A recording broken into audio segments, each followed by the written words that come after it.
In the charged atmosphere at this time around the role of Muslims in America comes what is billed as the first major exhibition in the United States on the Quran.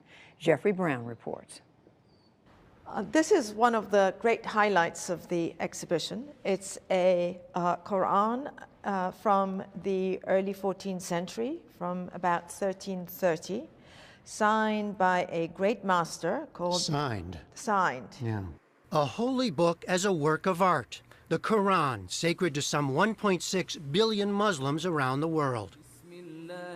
A new exhibition at the Smithsonian Institution's Sackler Gallery in Washington, D.C. presents 68 of the most important and exquisite Qurans ever produced. Dating from the late 7th to early 17th centuries, they come from many parts of the Islamic world and are part of the collection of the Museum of Turkish and Islamic Arts in Istanbul.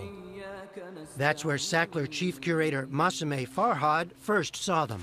I realized that these were true works of art, that every single one of them was astounding in its sort of mastery of the calligraphy, of the styles, and also of the scale of the works. And that is something that, to me, was very important and motivated me in trying to organize this exhibition, because I thought it really shifted my perception of what these works are, and I'm hoping that it will also shift the perception of the visitors who come to the museum to see the exhibition.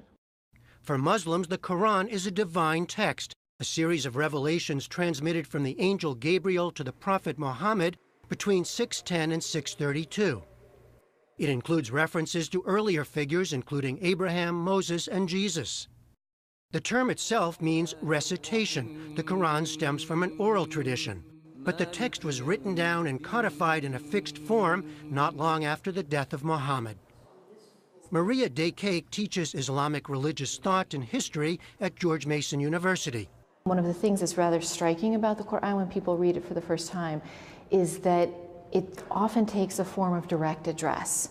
So it will say sometimes, "O you who believe."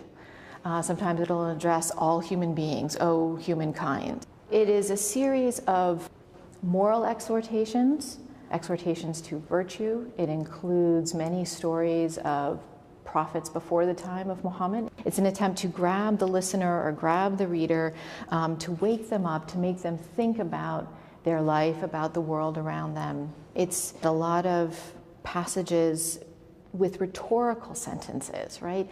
Did you not consider this? Didn't you think about this? How did you get here? This is looking good as well. The exhibition includes furniture, stands to hold manuscripts, and chests to store them. Many of these Qurans were originally commissioned and donated or collected by rulers. Early manuscripts on parchment feature plain ink and simple designs. Later artists and calligraphers developed ever more elaborate and ornate script, illumination, and geometric patterns, in light of Islam's prescription against figurative images, to make each manuscript a singular work. It's how they sort of use their individuality is really quite remarkable, and the greater master, the better they can sort of manipulate the style without breaking the rules, because you could not break the rules of a particular style of calligraphy, but you could sort of stretch them and sort of introduce your own sort of touch to a particular style or a particular type of writing. Some of these masters are well known to scholars, like the maker of this Quran, Abdullah Sarafi, who spent most of his life in Tabriz in northwestern Iran. What is remarkable about Abdullah Sarafi is the fact that he was able to write in more than one style of calligraphy, because usually most calligraphers specialized in one style and one particular size alone. It was clearly a Quran that was meant for display. It is so lavish in its use of both illumination in terms of that sort of very rich black ink, the fact that every gold line is outlined in black. I mean, this is a visual feast and is supposed to be viewed and looked at. So it was meant as a display copy. How long would it take to do something like this? Many years. Years for each one? For each one. Even amid a highly contentious and politicized atmosphere today concerning Muslims in America, the curators say this exhibition was long in the works and the timing is coincidental.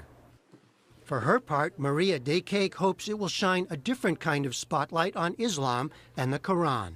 You will hear sometimes Islamophobic comments about Islam, and they'll say, well, you know, why would I want to know anything about this text? I see what kinds of things it produces, right? It produces people who behave in these violent ways or something like that.